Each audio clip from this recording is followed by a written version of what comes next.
بسم اللہ الرحمن الرحیم الرحمن الرحیم والصلاة والسلام علی اشرف الانبیاء والمرسلین اما بعد۔ آج کے سبق کی عبارت ہے وثمرۃ الخلاف تظہر فی هذه المسائل وهي قوله فشراء عرسه بالخيار لا يفسد نكاحه عند أبي حنيفة رحمه الله لعدم الملك وعندهما يفسده وإن وطئها ردها لأنه بالنكاح إلا في البكر، أي إن وطئها المشتري في أيام الخيار يملك ردها عند أبي حنيفة رحمه الله لأن الوطء بالنكاح فلا يكون إجازة إلا أن تكون بكرا لأنه نقصها بالوطء فلا يملك الرد، وعندهما لا يملك الرد وإن كانت سيبا لأن المشتري قد ملكها فيفسد النكاح، فالوطء يكون بملك اليمين فيكون إجازة، ولا يعتق قريبه عليه في مدة خياره، أي إن اشترى قريبه بالخيار لا يعتق عند أبي حنيفة رحمه الله في أيام الخيار خلافا لهما، ولا من شراه قائلا إن ملكت عبدا فهو حر، أي قال إن ملكت عبدا فهو حر فشراه بالخيار لا يعتق في أيام الخيار عند أبي حنيفة رحمه الله لعدم الملك، ولا يعد حيض المشترات في المدة من استبرائها، أي إن اشترى أمة بالخيار فحاضت في أيام الخيار فهذه الحيضة لا تعد من الاستبراء عند أبي حنيفة رحمه الله لأن الاستبراء إنما يجب بعد ثبوت الملك، ولا استبراء على البائع إن ردت عليه بالخيار، أي إن ردت الأمة المشترات بالخيار لا يجب الاستبراء على البائع عند أبي حنيفة رحمه الله لأن الاستبراء إنما يجب بالانتقال من ملك إلى ملك، ولم يوجد عند أبي حنيفة رحمه الله حيث لا يملكها المشتري۔ یہ ہے آج کے ہمارے سبق کی عبارت۔ پچھلی ویڈیو کے اندر بھی یہ بات ذکر کی تھی کہ مصنف رحمہ اللہ نے سابقہ جو اختلاف ہے اس پر آگے 10 مثالیں دی ہیں، یعنی اس اختلاف کا جو نتیجہ ظاہر ہوتا ہے وہ 10 مثالیں آگے انہوں نے ذکر کی جس سے یہ معلوم ہوگا۔ وہ اصول کیا تھا؟ اصول یہ تھا کہ جب مشتری نے خیار شرط رکھا اور مبی پر قبضہ کر لیا تو امام ابو حنیفہ رحمہ اللہ کے نزدیک یہ جو مبی ہے بائع کی ملک سے تو نکل چکا ہے لیکن مشتری کی ملک کے اندر داخل نہیں ہوا، مشتری اس کا مالک نہیں بنا، جبکہ صاحبین کے نزدیک مشتری اس صورت کے اندر اس کا مالک ہی شمار کیا جاتا ہے، اس کی ملکیت کا ہی اعتبار کیا جاتا ہے۔ تو اب اس اصول کو لے کر آگے 20 مثالیں آ سکتی ہیں، لیکن مصنف رحمہ اللہ نے یہاں پر 10 مثالیں ذکر کی ہیں کیونکہ اکثر مثالیں وہ غلام اور باندی سے متعلق ہیں، تو مختصراً ترجمہ کر کے ان مثالوں کو دیکھتے ہیں، آگے جو ہمارے مسائل آ رہے ہیں ان کی طرف بڑھتے ہیں۔ عبارت دیکھیے وثمرۃ الخلاف تظہر فی هذه المسائل، اس اختلاف کا نتیجہ وہ آنے والے مسائل کے اندر ظاہر ہوگا۔ پہلے بھی یہ بات عرض کی ہے کہ ہم جو ترجمہ کریں گے وہ لفظی ترجمہ نہیں ہوگا، اس لیے کہ صفحہ رابع کی کتاب ہے، ترجمہ اتنی استعداد بن جاتی ہے کہ لفظی طور پر انسان کر سکے، تو اس لیے میں بامحاورہ ترجمہ کروں گا جس سے مسئلہ بھی سمجھ آ جائے اور ترجمہ بھی ہو جائے۔ وہی ہے قولہ، ابتدا دیکھیے، سب سے پہلی مثال جو ہے فشراء عرسہ بالخیار، ایک شخص نے اپنی بیوی کو خریدا، یعنی کسی کی باندی ہے اور اس کی بیوی ہے، اس نے اس کو خریدا خیار شرط کے ساتھ، مشتری کا خیار ہے،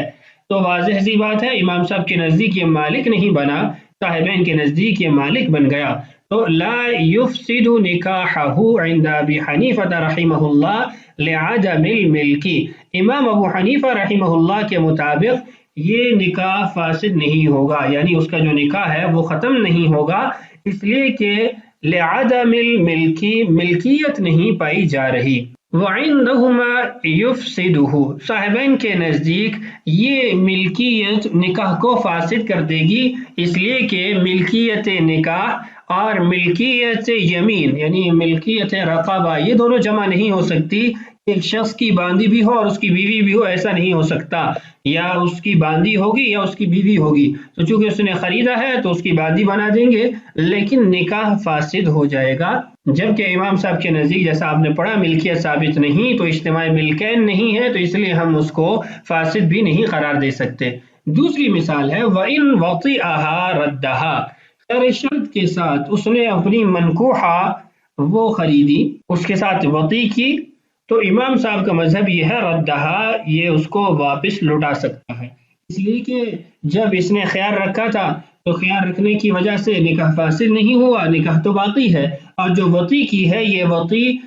نکاح کی وطی سمجھی جائے گی کہ نکاح کی وجہ سے اس نے جمع کیا ہے، نہ یہ کہ ملک یمین کی وجہ سے، ملک رقبہ کی وجہ سے یہ وطی کی ہے، لِأَنَّهُ بِالنِّکاح، اس لیے کہ یہ جو وطی ہے یہ نکاح کی وجہ سے ہے، إِلَّا فِي الْبِكْرِ، ہاں اگر باکرہ ہے، صرف نکاح ہوا ہے اور اس سے پہلے جمع نہیں ہوا، خلوت صحیحہ ثابت نہیں ہوئی، تو اس صورت کے اندر اگر وہ وطی کر لیتا ہے تو یہ عیب شمار ہوگا، اور عیب اگر مشتری کی طرف سے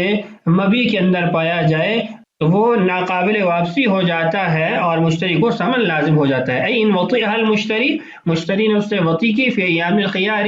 ان ایام میں جن میں اس کو خیار حاصل تھا، یملک ردہا، وطی کرنے کے باوجود وہ اس کو واپس کرنے کا اختیار رکھتا ہے، عند ابی حنیفہ رحمہ اللہ، امام ابو حنیفہ رحمہ اللہ کے نزدیک، لأن الوطء بالنکاح، اس لیے کہ یہ جو وطی کی گئی ہے یہ نکاح کی وجہ سے ہے کہ اس کی بیوی تھی، فلا یکون اجازتاً، تو اس کو اجازت نہیں قرار دے سکتے، ہاں الا ان تکون بکرن، اگر وہ باکرہ عورت ہے، باکرہ بادی ہے، تو اس صورت کے اندر یہ اس کی طرف سے اجازت شمار کی جائے گی اور اس کی طرف سے پیدا ہونے والا عیب شمار کیا جائے گا، لأنه نقصها بالوطی، چونکہ یہ باکرہ ہونے کی حالت میں جو اس نے وطی کی تو اس نے اس کے اندر کمی کر دی، عیب پیدا کر دیا، فلا یملک الردہ، تو اب اس کو واپس لوٹانے کا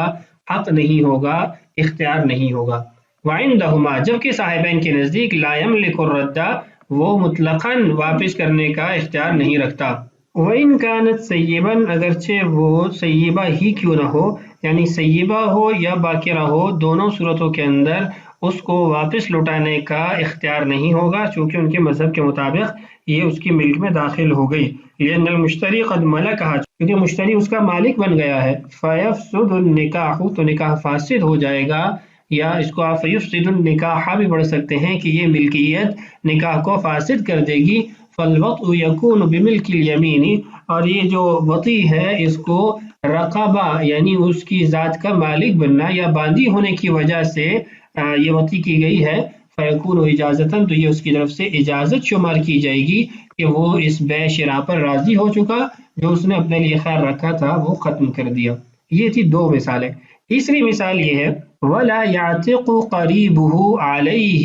فِي مُدَّةِ خِيَارِهِ، ایک شخص نے اپنے کسی محرم رشتہ دار کو خیار شرط کے ساتھ خریدا تو امام ابو حنیفہ رحمہ اللہ کے نزدیک یہ آزاد نہیں ہوگا، چونکہ من ملک ذا رحم محرم منہ عتق علیہ، کہ جو اپنے کسی محرم رشتہ دار کا مالک بنتا ہے تو شریعت کے مطابق وہ فوراً آزاد ہو جاتا ہے، اس کی ملک میں داخل نہیں ہوگا، اس کا غلام نہیں بنے گا، تو اب امام صاحب کے نزدیک چونکہ اس کی ملک میں داخل نہیں ہوا خیار کی وجہ سے تو وہ آزاد بھی نہیں ہوگا، ان اشترى قریبہ بالخیار، اس نے اپنے کسی قریبی رشتہ دار کو خریدا خیار شرط کے ساتھ، لا یعتق عند ابی حنیفہ رحمہ اللہ، امام صاحب کے نزدیک یہ آزاد نہیں ہوگا، فی ایام الخیار،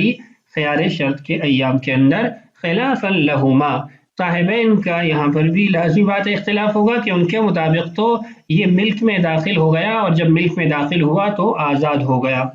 یہ ہوگی تین مثالیں۔ چوتھی مثال ہے ایک شخص نے قسم اٹھائی تھی کہ اگر میں کسی غلام کا مالک بنوں تو میری طرف سے آزاد ہے، تو امام صاحب کے نزدیک اگر خیار شرط کے ساتھ خریدتا ہے تو وہ آزاد نہیں ہوگا، جبکہ صاحبین کے نزدیک آزاد ہو جائے گا، ولا من شراہ قائلا، اور ایسے ہی آزاد نہیں ہوگا جس نے یہ کہتے ہوئے خریداری کی یا جس نے یہ کہا ہوا تھا اور پھر خریداری کی، ان ملکت عبدا فهو حر، کہ اگر میں کسی غلام کا مالک بنتا ہوں تو وہ آزاد ہے،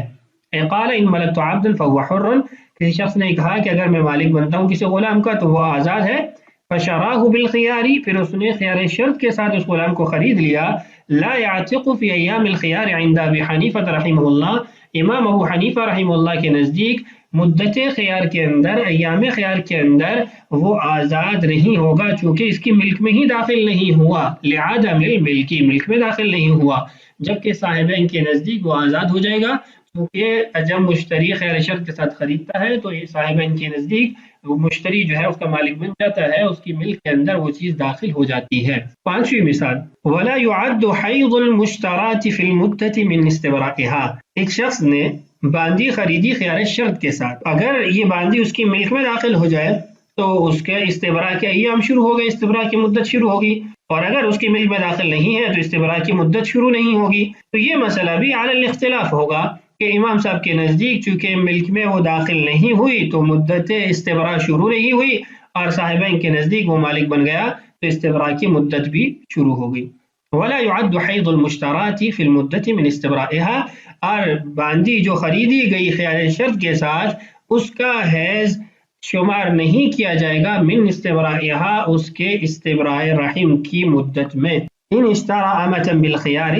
ایک باندی خریدی خیال شرط کے ساتھ، فحاضت فی ایام الخیار، ابھی ایام خیار باقی تھے، اس کو حیض آ گیا، فهذه الحیضة لا تعد من الاستبراء عند ابی حنیفہ رحمہ اللہ، امام صاحب کے نزدیک یہ جو مدت ہے، یہ جو حیض ہے، اس کو استبراء کی مدت سے شمار نہیں کیا جائے گا، لأن الاستبراء انما يجب بعد ثبوت الملک، اس لیے کہ استبراء رحم کی جو مدت ہے وہ ملکیت ثابت ہونے کے بعد شروع ہوتی ہے۔ تو جب ملکیت ثابت ہونے سے پہلے وہ حیض آ گیا امام صاحب کے نزدیک تو اس کو اس میں شمار نہیں کریں گے، جبکہ صاحبین کا مذہب اس کے برعکس ہے، وہ فرماتے ہیں کہ مشتری کی ملک میں یہ باندی داخل ہو گئی اگرچہ اس نے خیال شرط کے ساتھ یہ خریدی ہے، اور یہ جو حیض ہے اس کو اس کی استبراء کی مدت میں ہی شامل کریں گے۔ اس کے بعد ہے چھٹا مسئلہ، والاستبراء علی البائع ان ردت علیہ بالخیار، اور ایسے ہی اگر مشتری نے خیال شرط کے ساتھ باندی خریدی اور پھر واپس کر دی، بیع کو ختم کر دیا، اس کو قبول نہ کیا، معاملے کو نافذ نہ کیا، تو اس صورت کے اندر بائع کو جب وہ باندی واپس کی جائے گی تو اس کے لیے استبراء ضروری نہیں ہوگا۔